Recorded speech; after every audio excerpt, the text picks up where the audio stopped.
Flash floods and tornadoes are a threat in parts of Georgia, the Carolinas, and southern Virginia because of Helene. The storm that roared ashore on the Florida Gulf Coast as a Cat 4 has weakened, but as a tropical storm, it's producing enormous amounts of rain, 6 to 12 inches, as much as 20 inches in isolated areas. The death toll has risen to at least 22 in 4 states. Here's North Carolina Governor Roy Cooper. The priority now is saving lives. Helene is causing life-threatening flash flooding, numerous landslides, and downed trees, causing power outages. Millions of people in multiple states lost power after Helene made landfall. Karen Czar with member station WUKY has the latest on how the state of Kentucky is faring. The storm has brought heavy rain to Kentucky since Thursday night, and wind gusts have hit 65 miles per hour. Some school districts are closed today, and Governor Andy Beshear sent state employees home for the day. Marianne Hale works for the tourism department in Frankfort. It's very helpful, especially with the kids off school, to be able to be home. More than 100,000 Kentuckians are without power, and that number continues to grow. Our radio station, located in Lexington, has switched to auxiliary power several times today, and severe weather warnings remain in effect for much of the state. For NPR News, I'm Karen Czar in Lexington. The Dow Jones Industrial Average is up 217 points at 42,391. You're listening to NPR News. New York City Mayor Eric Adams has pleaded not guilty to bribery and fraud charges in court today. New York Governor Kathy Hochul says she is still weighing her options as she tries to maintain the confidence of New Yorkers. I will be deliberative, I'll be thoughtful, but we're going to come to the right resolution on what to do in this moment. I want to reassure them that this is important to me, it's important to them, but their best interests are what drives me every single day. Mayor Adams maintains his innocence. Hochul has not asked Adams to resign. Pope Francis is visiting Belgium. The country has long struggled with cases of reported abuse by officials in the Catholic Church. Terry Schultz reports from Brussels. The pontiff is being publicly faced with the issue. Belgian Prime Minister Alexander De Croo minced no words in his welcome speech to Pope Francis in front of the royal family and dozens of dignitaries. De Croo blasted decades of sexual abuse and cover-ups in the Catholic Church, including those discovered in Belgium, where the most senior bishop was allowed to step down unpunished after admitting he'd abused his nephew for more than a dozen years. Today, words alone do not suffice, De Croo told the Pope. We also need concrete steps. The Prime Minister said victims of church abuse need to be heard and they need justice. King Philip also weighed in, urging the Pope to work incessantly to atone for the crimes and help victims heal. For NPR News, I'm Terry Schultz in Brussels. The Dow Jones Industrial Average is up more than 200 points. The NASDAQ is down 44. You're listening to NPR News. Welcome to Friday. NPR comes from NPR stations. Other contributors include Fisher Investments. As a fiduciary, Fisher Investments is obligated to act in their client's best interest. Learn more at FisherInvestments.com. Investing in securities involves the risk of loss. This is NPR. Welcome to Friday. Welcome to KUOW's Week in Review. I'm Bill Radke, and we've assembled our news panel. News panel assemble. Local freelance journalist Natalie Graham, welcome back. Thanks, Bill. Happy to be here. Happy to have you. The Stranger news editor Rich Smith. Hey, Rich. Hey, Bill. Good to see you. Good to see you again as well. Washington Policy Center senior researcher Paul Guppy, welcome back. Thank you. Great to be here. We are relaxed today because we don't have to face the stress of the Mariners season coming down to the final game. So it's all good. The Mariners took care of that ahead of time, which is nice. So convenient. So convenient for everyone. It's kind of like, early in the pledge drive. Get it done. The Mariners can just relax and enjoy watching the other teams have a postseason. Julio Rodriguez says he's sorry he struck out 154 times, and he's donating his salary to the KUOW Fall Fundraising Campaign. Yay. What a guy, that Julio. Yeah. Speaking of which, there's someone else in the room. My colleague, KUOW reporter Amy Radel, is here to help me tell you about how fundraising in public radio works and why it's so important you join us. That's right. Welcome to our fall fundraising campaign today. We have an amazing challenge match to unlock today, and we've been making great progress. It's a wonderful two listeners, Tom McQuaid, who lives on Capitol Hill, along with an anonymous KUOW donor. They are matching your donations today up to $100,000. Really a game-changing Tom offer there. McQuaid and anonymous. I know, so generous. And we have $30,000 left to unlock that match, so we will do it with your help. This is a great moment before the show gets underway. Go to KUOW.org, or you can call 206-543-9595. Okay, so in other words, unless you're going to donate more than $30,000 yourself right now, Exactly. you will have all of your contribution matched. You will times benefit. two. You Yeah. will benefit, yes. That's great. People think public radio's government funded, or some people do. It's actually more than 90% of our budget comes from right here, from local businesses, and most of all, listeners. I think it's 74% listeners and 12%. I don't want to give you a bunch of numbers, but it's mostly people who, just like you, who enjoy it. You depend on it. You think, I can trust. Thank goodness there's somebody I can trust, and I can trust public radio, NPR, BBC, KUOW, and I listen so much that I'm going to put a little price on that and decide how much to give every single month at KUOW.org. We make it quick and easy for you. Yep, you guys are our ideal donors because we're accountable to you. We want to be accountable to you. So this is the moment to make your call or your click of support. Go to KUOW.org, give something monthly or one time. Give us a call, 206-543-9595. Okay, thank you, Amy. Amy's going to be back. I'm not going anywhere, and it's not because we're having a pledge drive that we're now about to talk about a large budget, okay? It's time to talk about the news of the week, as we do for you every single week. And the city of Seattle, as you know, if you're a regular listener, has a budget deficit, $250 million. How do you close that gap and increase spending without raising taxes? You use the tax you already got, even though that wasn't really how the tax was sold in the first place. The payroll expense tax, known as Jumpstart, is levied on companies with high-earning employees. And it was meant to pay for affordable housing, small business assistance, Green New Deal climate programs, and equitable development. This week, Mayor Bruce Harrell submitted a budget proposal that pulls most of the Jumpstart tax revenue into the general fund to cover that deficit. This reconfiguration of our budget allows us to propose a budget that closes the $250 million gap without raising taxes and without noticeable impacts to the public-facing city services that residents count on, like keeping our libraries open. Rich, that sounds ideal. What do you think? I don't like it. I don't think that taking $200 million that would have gone to affordable housing and putting it in, in the general fund and the slush capacity is a particular, is evidence of a mayoral administration or a council that has the right priorities in mind. I think of an article in the Seattle Times I read earlier this year that showed we only spent $53 million on affordable housing projects for this year, lowest since 2018, lowest in recent memory. If we had more money in affordable housing, then we wouldn't have to pinch pennies when it comes to the number one crisis the city is facing. Now, I know it's easy to get lost in numbers, but this seems like an important distinction here because Mayor Harrell says that his budget is a 2-year budget, includes $342 million next year for affordable housing construction and maintenance, and that's 35% more than in 2022. That's already a lot of numbers. But in other words, Mayor Harrell is saying, I'm not underfunding affordable housing.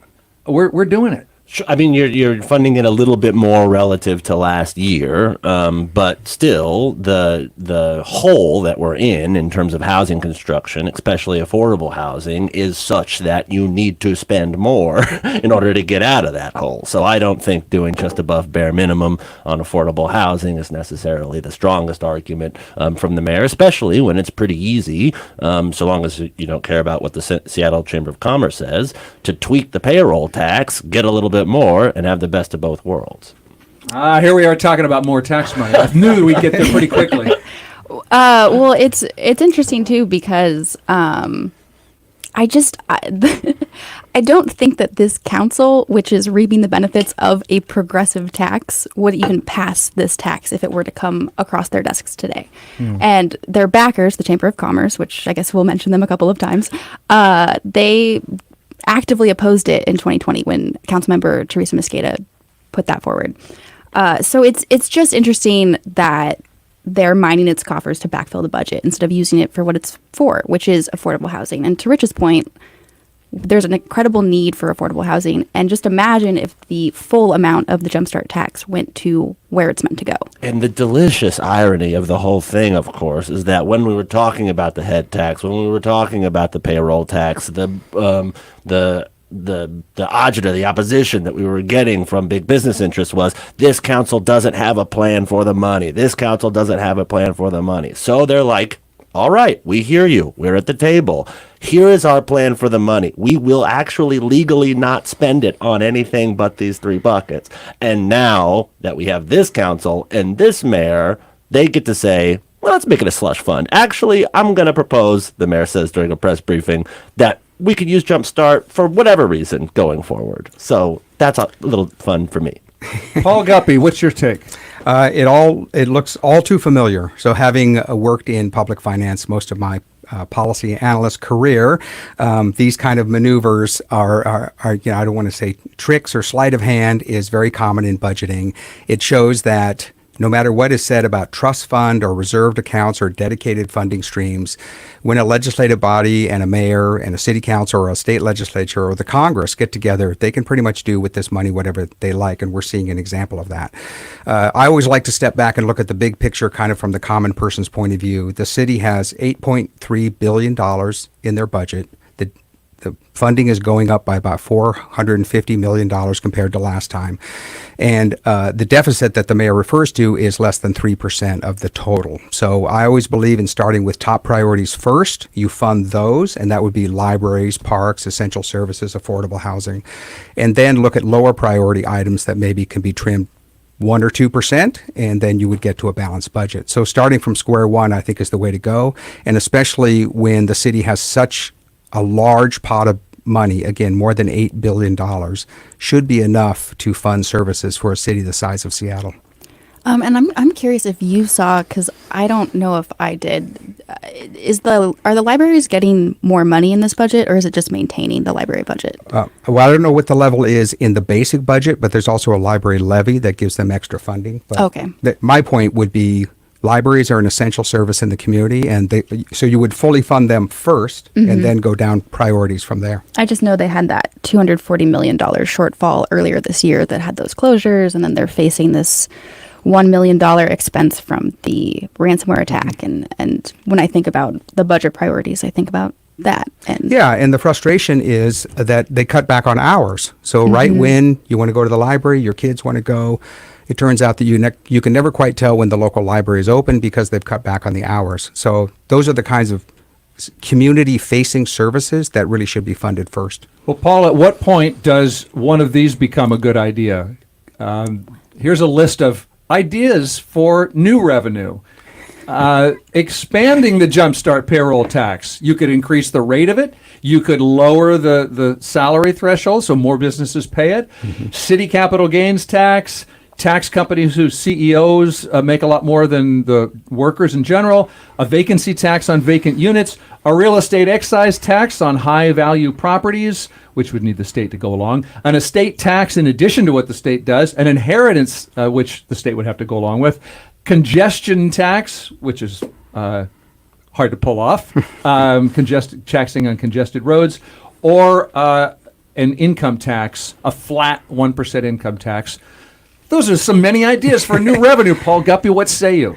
So we always admire entrepreneurship and innovation in the private sector. And again, in working with public budgets for years, there is no shortage of the imagination that public officials have for ways to raise money. And you listed a bunch of good ones. So there are various mechanisms for collecting more money from the public. But again, what I always look at is, what is the overall financial burden that the government is placing on the community? That's cumulative. We all pay it. One of the highest, for example, is the sales tax. It's over 10%. It falls hardest on low-income people and working families. So I tend to look at the big picture. The details of what is the creative way that they found to get more money is interesting to me as kind of a budget technician, but mainly I look at the motivation of it just seems to be a scramble to try to get more money. Another thing I've experienced is the quality of greed is not limited to the private sector. So that's why I try to step back, look at the whole budget. What is the community paying now? And is that enough to fund essential services? And there is a way that they found to get money. The proposed budget identifies $3.3 million that the city will get through fee increases. The urbanists Ryan Packer identified those fees. Like swimming pools and Community center room rentals, fees for swim lessons, pool visits, special event facilities, athletic fields, etc. Things that normal people are using. We will bear that burden where big businesses won't. more money for the police department. I think $62 million. They are cutting some staff, 159 positions, most of which are vacant. Let's pause there because there's going to be this budget. This is just a proposal from the mayor. It's going to work its way through the city council. So we will follow that $8.3 billion budget. Before we take a little break here, one more Seattle item, and that headline is maybe we won't close 20 schools or so. After all, this is the Seattle Public School District, also with a budget deficit, almost $100 million because of falling student enrollment, because of rising teachers' salaries, because of state funding the district calls inadequate. To close that shortfall, the district had said it could close a quarter of its elementary schools, and they held public hearings, school board meetings where parents yelled at the superintendent. Feel free to come out here. But show your work. This isn't a conducive environment to have a back and forth like that. So come on out and we'll have a conversation out there. This parent was positive she was being ignored. I think people feel a little cheated coming here, but it's also just very apparent that they've already made their decision. Without saying this is going to happen, it's going to happen. You sure about that? Because this week, the superintendent canceled upcoming community meetings on possible closures. Brent Jones said he needs more time to review the recommendations, so he might be backing away from this plan. We're not sure. Several board members seem to be backing away from it. But KUOW's education reporter Sammy West told us what might happen if the schools are not closed. District officials have been warning for over a year that if school closures don't happen, there are going to be some serious ramifications. Layoffs, the cancellation or pausing of programs, bigger class sizes. So all of those things are on the table right now. Paul Guppy, would you cut teachers' salaries? Not necessarily. Again, being a budget wonk, I dig into the numbers and look where the source of this problem comes from. So the district agreed to a collective bargaining agreement in 2022, about 2 years ago. It was a three-year contract. And they knew going into it that they wouldn't have enough funding in year 3. So in year 1 and year 2, they used budget reserves. They knew they had the finances. And now that chicken is coming home to roost, this is just standard budgeting, where you know that there's a bow wave coming and then it finally arrives. Their solution, which again they've pulled back, and that's good to hear, is, well, let's just close a bunch of schools. But I think they should get at the structural problem, which is losing market share. They're losing students. Seattle has the highest rate of private school attendance of most cities in the country. And looking at that core idea of what can we do to attract students back to public education, higher quality academics, giving parents more choice, flexibility in the neighborhood. The reason people are upset, and I've experienced this myself, my kids went to public school, is you've kind of put all your eggs in one basket with the school that your kids are going to, and it creates tremendous tension and confusion within a family to not know whether that school is going to be there next year. You know, my kid is in 4th grade. Maybe he won't be able to go there for 5th grade. So it's that uncertainty. If they could have a longer term plan to reduce uncertainty and look at the structural problems the district is having in getting families to be engaged with the system.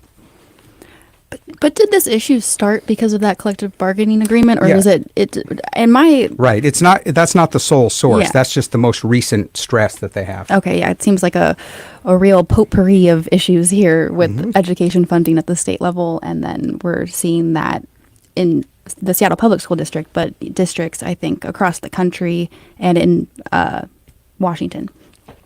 Yeah, I mean, they've been kicking the can down the road for a long time, and we're at the end of the road. The can is busted up, and we got to find somehow they can't raise taxes. And right? there's no extra money inside that can. And there's no extra money. And even if we got the extra money, we're still down 5,000 kids in the system. We're still running schools at 65% capacity. And so I think what they need to do is whatever, to close the gap is whatever's best for the students, which might not be what's a lot of parents think is best for their students, right? Or what the parents are not going to like, right? But I don't think we're saying closure a lot, which is true, but I think it's a consolidation, right? They're trying to merge schools where you have 120 kids in an elementary school instead of 400. If you don't meet the state's threshold, then you don't get certain guaranteed services, a full-time nurse, a full-time librarian, a full-time art teacher, et cetera, et cetera. So I don't know if providing all of those services for Seattle students is the absolute worst case scenario. Counter arguments include that incredible disruption and uncertainty that parents will have to face as that process happens. And also, of course, this cookie cutter argument.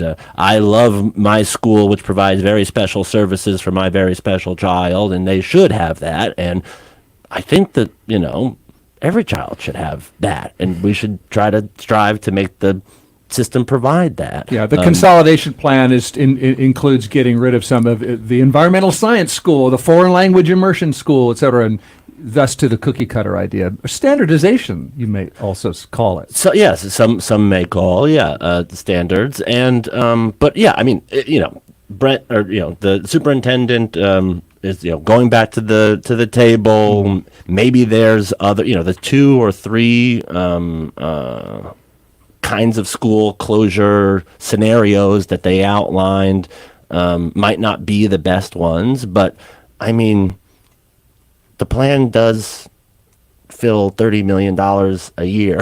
Yeah, they're so, closing a budget gap. But any last words on schools? Well, that's assuming that people will stay in the public school system, because more people might, if this happens, might leave for private schools, which has been happening in droves. Yeah, or move out of the city, move into a different district. Yeah. Yep. Okay, finally, a listener asked us a question about this. Have they ever considered issuing bonds to cover the rest of the school year, do a special election to get the approval of the voters? I'm retired, and I would vote for such a bond issue rather than closing schools. It's a good question, and the school district's answer, quote, operating levy collections are capped by the Washington State Legislature, so we are limited in how much we can collect from local taxpayers. Seattle Public Schools requests and receives the maximum amount allowed at the current time. We pause again on that's the Seattle budget, that's Seattle school closures status, and that's some of the news of this week, and we're not done.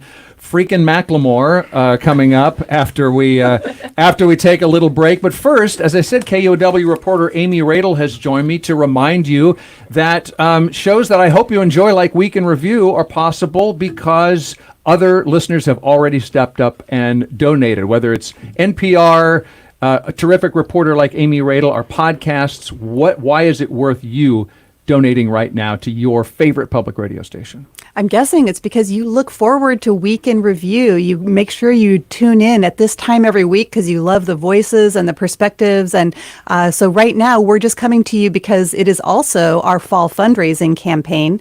And we have an amazing match on the table that we want to meet. And you will help us meet that challenge with a gift of any amount.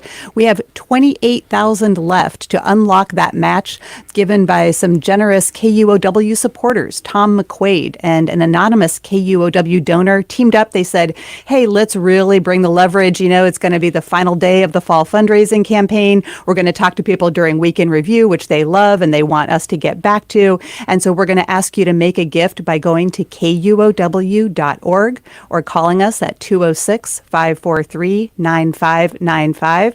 Your gift will be doubled. That's how these challenges work. So you're saying to motivate you, the listener, Tom McQuaid and this anonymous donor are saying, "Oh, we'll match your donation if KUOW raises $100,000 today." So we're not quite there. We're $28,000. That's what you mean by unlocking this. Exactly. Yeah. It's hanging out there tantalizingly, but we are not there yet. They aren't going to reward us because they want to spread the love. They want you to come in right now as a monthly donor or a one-time donor by going to KUOW.org. All right. Tom knows motivation. Thank you, Tom. Go to KUOW.org and you decide how much to donate. You may have donated before in the past. Maybe you've donated a one-time, like, hey, here's a little gift. I'm able to do this this month. If you can, would you please just set it up so you donate every single month, whatever it is, whatever amount is right for you. This is how I do it. It's just done, and KUOW can count on that because here, what were we just talking about? Budgeting. Mm-hmm. You do not make a budget is not. Hey, we got a one-time windfall. You can when KUOW can count on your support. That's when KUOW can commit to this NPR show or this brand new podcast or this daily KUOW newsletter. Or and on and on. That's how your radio station doesn't hopefully go the way of so many newsrooms that are shrinking and dying. That's right. Did I say KUOW.org? That's the easy That is place the to do place this. to go. And, as we're talking about budgets, some of our savvy monthly donors realize, hey, our expenses go up, everything's going up. We're talking about the city and the schools. And so some of them know how easy it is. They go on and they actually just say, hey, I'm just going to tweak it a little bit. I'm going to raise it. I said it a couple years ago, and now I'm going to bump it up a little bit. So that's another great way to support the news that you look forward to on KUOW, so you can make a change like that. But we'd really love to hear from the people who have been listening and have never given. Yeah. Even though you love the discussions on Week in Review, our listeners tell us they want to hear a variety of perspectives, and we bring you a variety of knowledgeable perspectives, but it's also fun, and people really look forward to this conversation. So this would be a great moment to make a gift at KUOW.org. Actually, I have gotten to that point. I've gotten so many emails from people saying, I love that you have people who disagree, people who come at the news from different viewpoints. I want that. Gimme.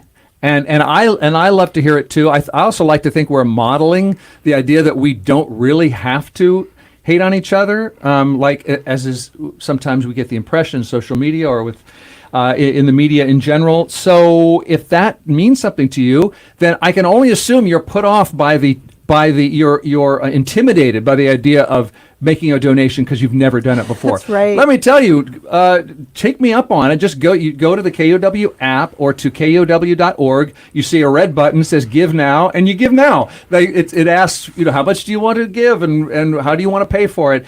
Couldn't be more quick and easy. Yeah, it's really daunting. It's like all about what kind of thank you gift do you want to show up. I mean, super intimidating. You want the brand new KUOW puzzle? I think you do. Maybe you do. Exactly. That time of year. So this is the hour. Come in at KUOW.org or give us a call, 206-543-9595, and help us meet the challenge. Yes, you have a chance to double your donation. Whatever it is, your donation is ×2 when you go right now to KUOW.org. Okay, let's take a quick break and then friggin' Macklemore and more news of the week.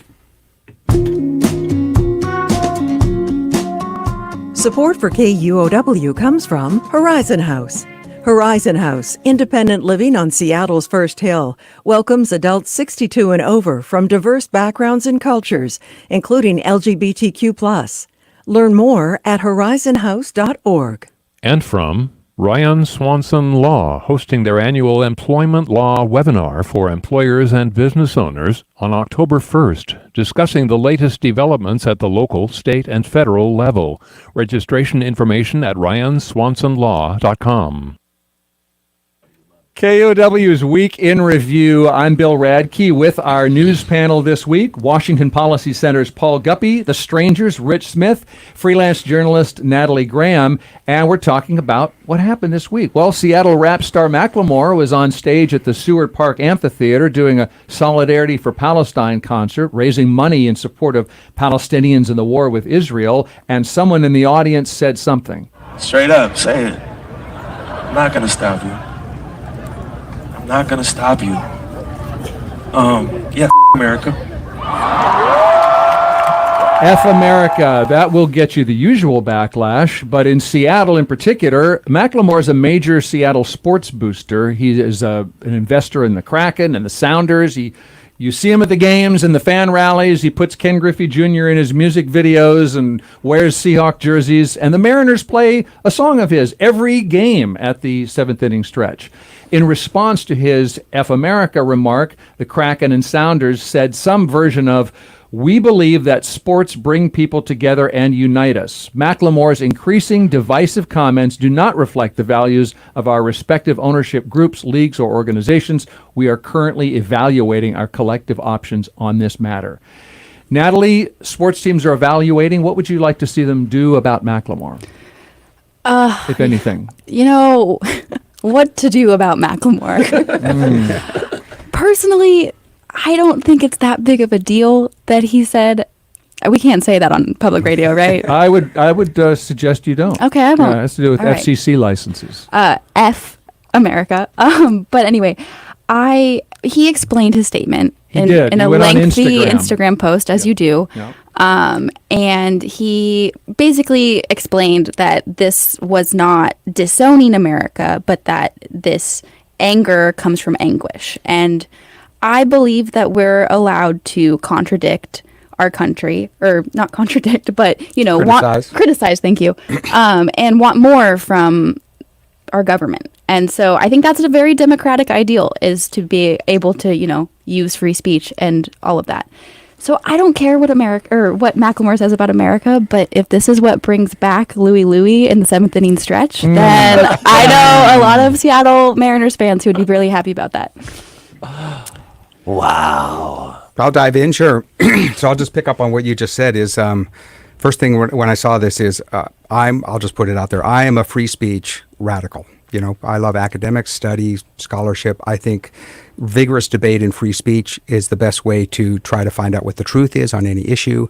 Most people talk about free speech regarding the rights of the speaker. I have a different take, which is the right to hear other people's messages. So when it comes to free speech, I think more about the listener, like you should have access to a range of views and ideas, as we were talking about earlier. So Macklemore is entirely entitled to his opinion. However, regarding a public figure as he is, I think he's dealing with this now, is that there's a natural tension about what different roles he has. So he's an artist, he's a musician, he's represents the sports team. Any one of us has to think about how our expressions affect other people and groups that we have relationships with, and that's what he's dealing with right now. He represents the sports teams because Right. he's an investor, or because he puts on a jersey, or what do you mean he represents the sports? Well, they have a business relationship with him as a sponsor, I would assume.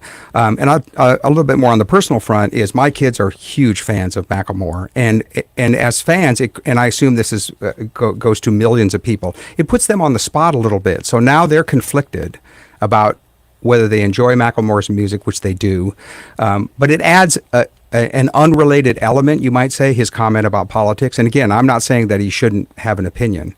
It's more a question of, even now with his explanation on Instagram, whether he reflects, well, that wasn't the smartest way for me to phrase that. He said, my thoughts and feelings are not always expressed perfectly or politely. Right. Sometimes I slip up and get caught in the moment. Saturday night was one of those times. I strive to always lead with love and an effort to bring people together and never to create more division. I wish I'd been in a better place with my grief and anger, but I'm not okay. And he goes on to say why. Right. So in a way, he's expressing the point that I'm making, that it's not really a matter of principle. It's more a matter of prudence. Time and place. Is this an opinion that I should express in this way? And then how is there reaction and blowback, and does it lead to canceled concerts, which he was disinvited to one event in Las Vegas.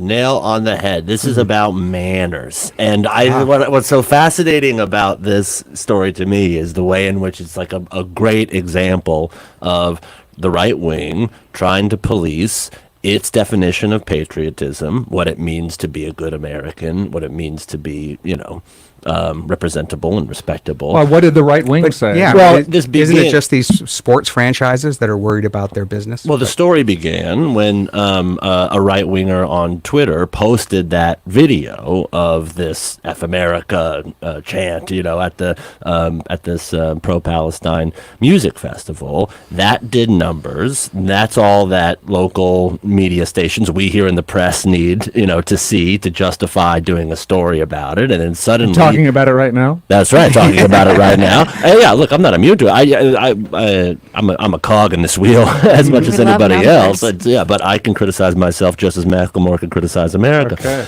But just this is now Como and King 5 are have questions out to the sports teams to say do you think this is appropriate because there's some business association, and now it's suddenly discourse, and we're all talking about this. Well, there's always going to be wingers on Twitter, but it didn't really take anybody to. I don't know. I guess I don't know why Como or King asks what they ask, but so I guess I'll just let you continue. Why it didn't strike me as partisan. Clearly it's philosophical, it's political, it's all those things. I just didn't think of it as a right-wing manufacturer or something like that. I mean, it's not manufactured so much as I guess it is manufactured because we behave in predictable ways in the media, as I was saying. Like it blew up on right-wing Twitter, which was supposed to, which is that platform rewards a certain kind of engagement. We journalists are in the teacher's lounge all the time. That is on X.com or social media or whatever. We see something that gets 50 million views or whatever, and we're like, oh, now what if I wrote a story about that? That would get 50 million views. And then so. But would you want it to be a non-story? Because it's not like Macklemore has been very private about it. He's headlining this concert. He had a song last year that was not holding back about being, quote lyrics from that too.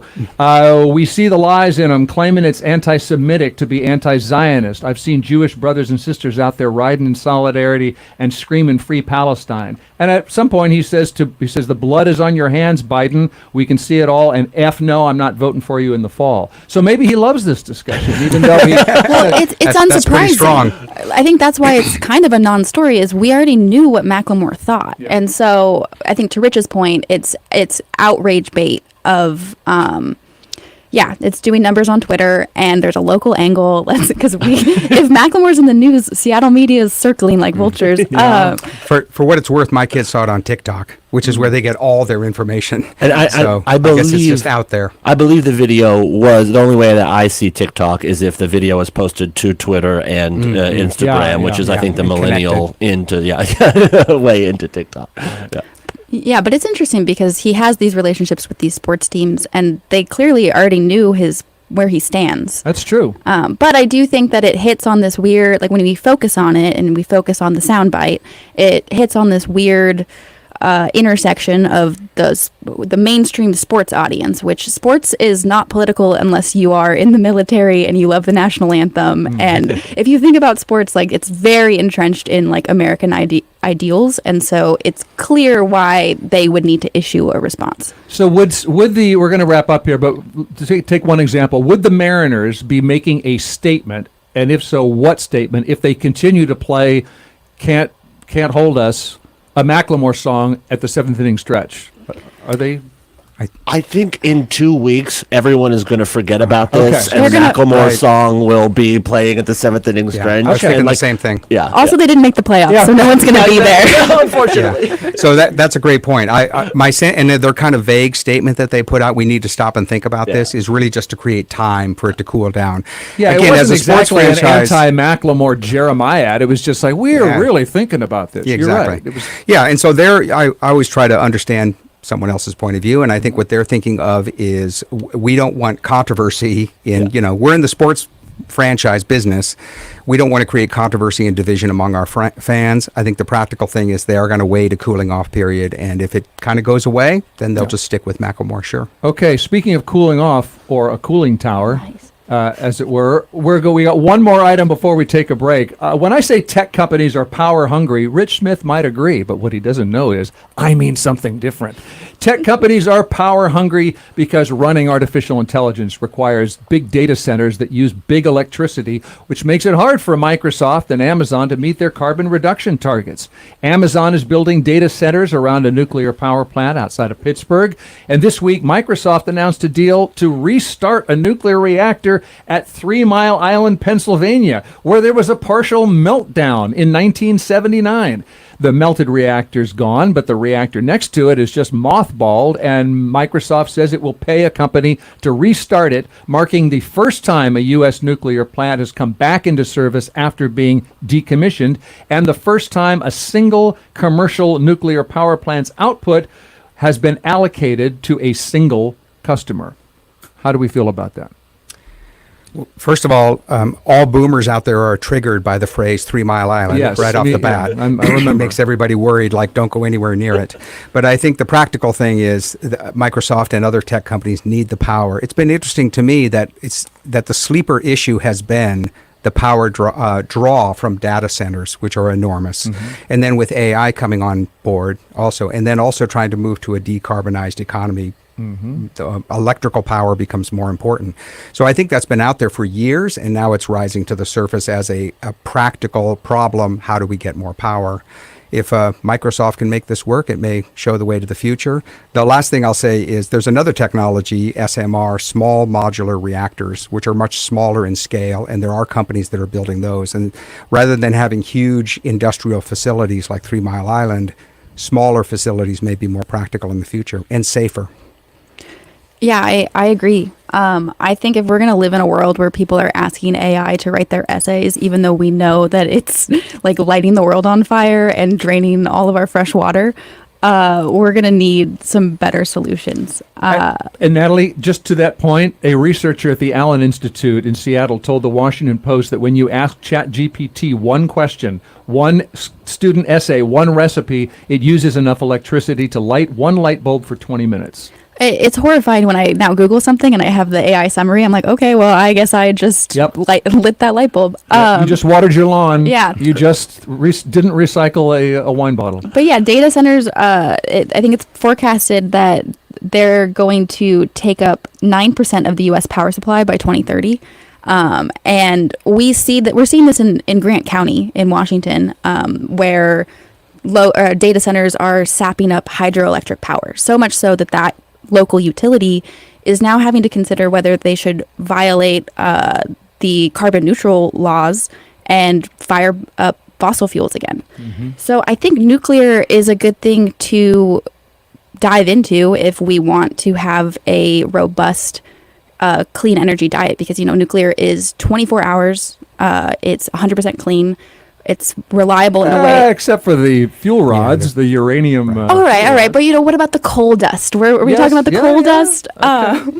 But not to be a simp for nuclear power, but I do think that it is an interesting thing, because after 3 Mile Island, there was just kind of this negative PR campaign for a good reason. But I think these power plants are a lot safer than we think, and they've been wrapped up in all of this red tape and in regulatory hell for decades. And so we haven't invested in what is a clean technology. France runs on nuclear. They're doing okay. And to add to your point, the U.S. Navy has been using nuclear safely for decades. Yeah, and to your point about the small reactors, Bill Gates is invested in this, I think $1 billion in this startup TerraPower. TerraPower, yeah. They have something going in Wyoming. Yeah, but they can't build the nuclear reactor yet. They can build everything around it, but because they haven't gotten regulatory approval. So anyway. Yeah, there are regulatory questions about the Microsoft and Amazon deals too.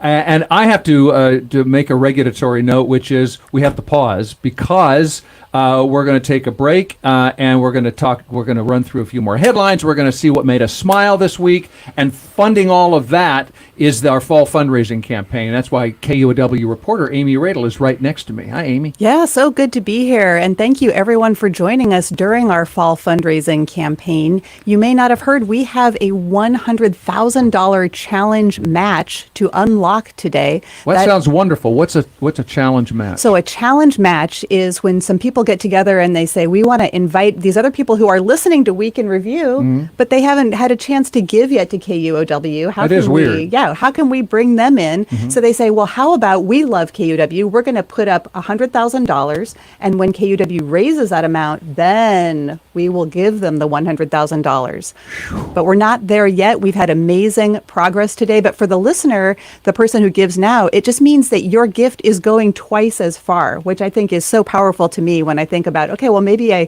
don't know if I can solve everything for KUOW, but I could give a little bit and, oh, wow, well, that's going to get doubled. So that's even more. So, and if you donate nothing, then double that would be zero. Exactly. That would be a shame. Exactly. We're going into the high math here. Yeah. So this is the moment for you to go to KUOW.org. Think about if you can give a gift of $10 or $20 or $30 or $50 a month, and then it takes just a minute to set that up, and then your gift is being doubled, and you're helping us meet that challenge and keep the Week in Review folks going strong into the future. Indeed. That's right. We may not all agree, but we agree on one thing, which is give KUOW the money. Especially if you're sitting there in your car listening for free for the thousandth first time. Fire up KUOW.org. Give them the money. You know you owe it. Wow. Okay, that's up. You're Panelists, welcome. Thank you, Rich Smith, Anytime. for saying what needed to be said. Exactly. Tough love correspondent. That's right. Yeah. I'll give you one example of how it's more expensive than it used to be to talk to you. When I started at KUOW, it was just an FM signal. I talk in the microphone and you listen with your ears. And now we've got this array of podcasts, for example. The Sound Politics just booted up just in time for this very important election season. Local ballot will touch on state issues and, of course, national issues. Sound Politics, our new Seattle Eats podcast. How about that, Seattle Eats? Yeah. Do you think politics is controversial? They jumped into what's the best pizza in their very first episode. Yeah, that was vicious. Yes, and do you fold it and all that stuff. So that's just something that KUOW, we can't. You have so many other options that KUOW spends money to meet you where you are. A newsletter, a website, a mobile app on your telephone. You get the idea. It costs money. You don't have to pay all of it, but what can you pay at KUOW.org? And you can give us a call, 206-543-9595, or set that up at KUOW.org today. Do it today, the final day of our fall membership campaign. Speaking of food, I hope you guys aren't offended, but I kind of think of Week in Review as like the dessert to the week, because it's like, okay, I've been hanging in there. I've been trying to keep up on all these stories, but now I'm just going to hear some people have some, fun exchange of ideas and banter. But you guys also do so much research. You bring context. You can say, hey, Seattle tried this before. It didn't work, or it did work. And here's what happened last time. Here's what we should do next. So it's substantive, but it's also just fun. I look forward to it. And that's why listeners should take this opportunity to support this program. Go to KUOW.org to do that. Well said. Thank you, Amy. We're going to take a little break now. Remember, there's a match on the table from Tom McQuaid and an anonymous donor, which means your contribution, whatever it is, fill in the blank yourself, that contribution will be automatically doubled. So please make it right now. Also, you don't want Rich Smith coming after you. That's right. So go to KUOW.org. We'll be right back on Week in Review.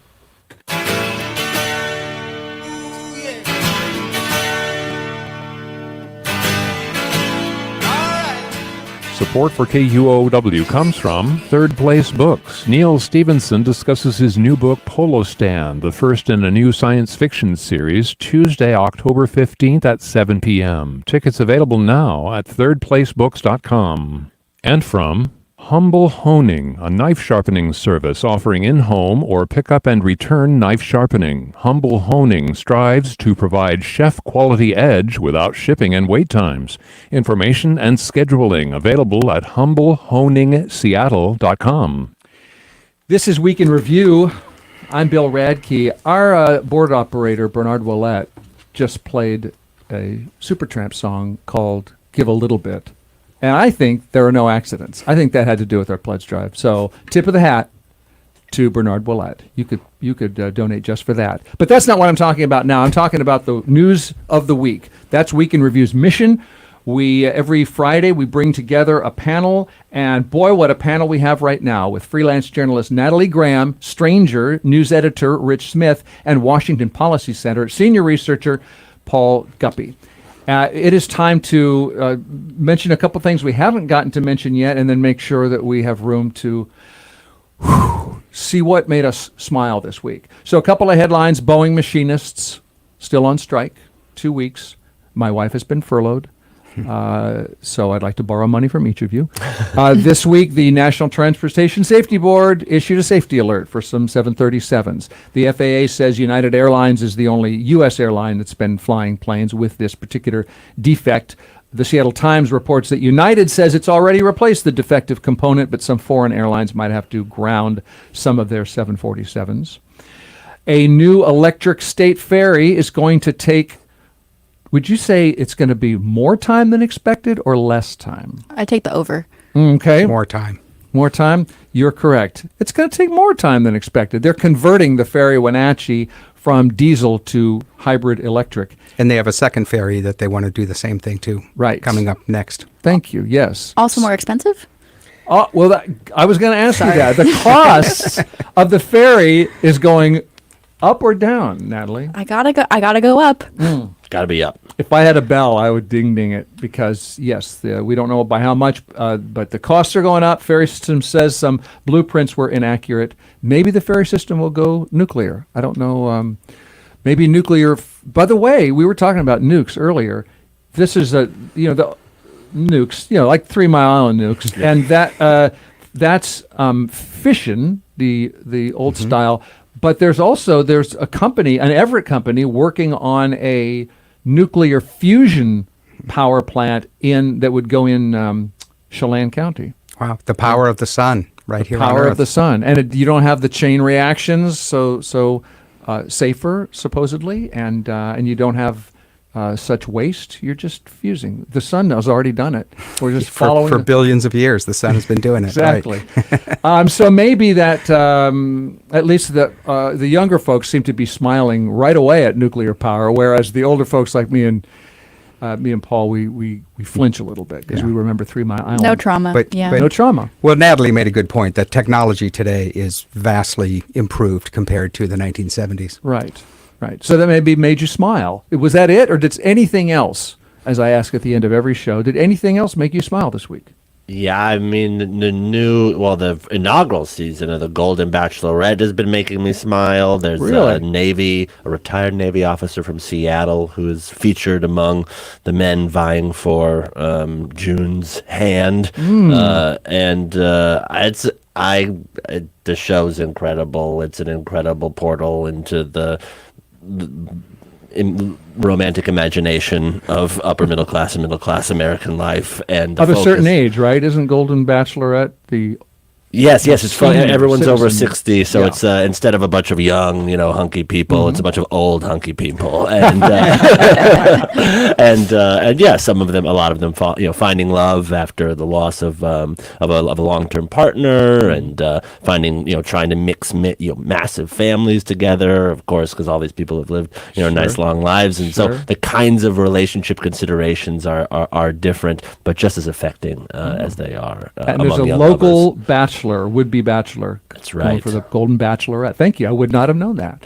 How about you, Paul? Anything smile-worthy? Sure. So yesterday I took a stroll from our office down to the Pike Place Market to see the new Overlook Park that connects. It's gorgeous. I have to say that right out. And it's also achieving everything that opening the waterfront is meant to do. So now we're starting to see the reality. The park It itself goes over Alaskan Way. Correct. Yeah. So I should describe it. It waterfront. goes from Pike Place Market, which is obviously up the hill, and it's probably the first one in decades where there's a direct connection for pedestrians right down to the aquarium and the waterfront. And it's beautifully designed. There's lots of space. There's a kids' play area. All the landscaping is native Northwest plants, so that's cool. And it opens on October 4th. And although there may be, speaking of boomers, some nostalgia for the the exhaust fumes and the roar of trucks and the Yeah. brutalist architecture of the viaduct. This is actually a great improvement. And I'll throw in one more thing because, I'm obviously critical of government a lot of times. This is a case of where it is delivering exactly what people envisioned it would look like if we took down the viaduct and opened up the waterfront. Okay. Like in the public spending in this case, Paul Guppy. How about you, Natalie? I went to China Harbor last night, which on Westlake. Westlake, that big hulking building where Yes. who knows what happens in Yeah. there. I'd never been, so I was one of the people that didn't help it survive because it is closing. Right. It will close, I think, on Monday. So I went there with a few friends last night, and it was chaos. It seems like all of Seattle wanted to see what was happening inside of China Harbor before it closes, or it was their favorite spot they never frequented. Anyway, there was this huge line to get in. The staff was sort of overwhelmed, and they had stopped honoring reservations for small groups. And there were a couple of people next to me. There were 3 couples, and they each had their own separate reservation, and they were all turned away despite their reservation. And they were very heated. And then they took a second to regroup, and then they all decided to just form one big reservation because the restaurant was honoring big reservations. And then all these strangers got sat at this 6-person table, and they had a lovely meal. I mean, I didn't talk to them, but I watched them have a lovely meal. Wow.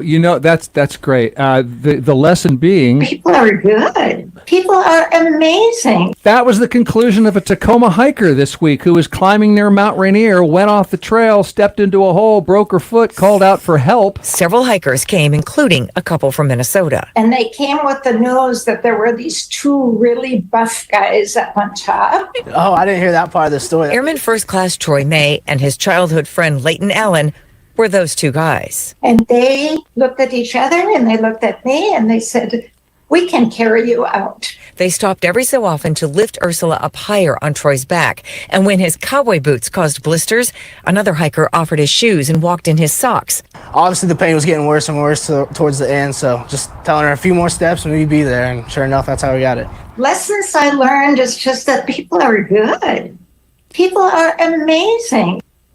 And airmen hike in their cowboy boots. Also a lesson. That seems like what could happen on The Golden Bachelorette. Yeah, that's a meet cute. That's a meet cute. So that made me smile. I want and so did you all. Just being here, local freelance journalist Natalie Graham, the Stranger News editor Rich Smith, Washington Policy Center senior researcher Paul Guppy. Thank you all so much. Yeah, thank you. It was fun. Yeah. Now, my colleague Amy Radel, let's make sure that listeners pay for everything they love on KUOW. Bill, people are good. They're going to pay. I know. People are amazing. That's the lesson. People are good. People are amazing. Go on. So those people, I really think are going to go to KUOW.org right now, and they're going to make a gift of any level to support Week in Review because they look forward to it every week. It's something that they want to hear different perspectives. They want to hear your voices. They've never given. Maybe now's the time to set up a monthly gift or a one-time gift. And you can also call us at 206-543-9595. It's our fall fundraising campaign, after all. Yes, and your donation can be doubled because of this listener, Tom McQuaid, and an anonymous partner, a donor, who they are offering to match your contribution dollar for dollar. So whatever, if you're thinking, okay, this is how much I listen to KUOW, this is how much I like it, this is how much I would hate it if it were gone, I can donate this much. Well, I can tell you your donation is twice that if you act now, as they say, by going to KUOW.org. You can click on the little Give Now button and see how quick, try me, fast, easy, you can do this. That's right. We have got $23,500 left to unlock that match. So your gift, as long as Bill says, as long as it's anywhere under $23,500, it will get doubled, and then we will unlock that match and keep Week in Review and all of our great news and programming going on KUOW. So go to KUOW.org. It'll take you about 1 minute to take us up on the match and look forward to all the great news and programming this fall. How about if you've ever emailed me and said, I disagreed with this, or you said, you know what, I didn't agree with so-and-so, but I appreciate that they were on because I want to hear how different people in the Puget Sound area are processing what's going on. Well, thanks for that email. And thanks for your donation right now. KUOW.org is the place to do it. Quick and easy there. You can pick up the phone, 206-543-9595. I have faith that you're going to donate because People are good. People are amazing. thank you for your amazing contribution. BBC News with Sue Montgomery. The Israeli military has bombed what it says is Hezbollah's central headquarters in Beirut. A series of huge explosions leveled buildings in the southern suburbs of the Lebanese capital. Israeli media reports say the target was the Hezbollah leader Hassan Nasrallah, but they don't know if he was hit.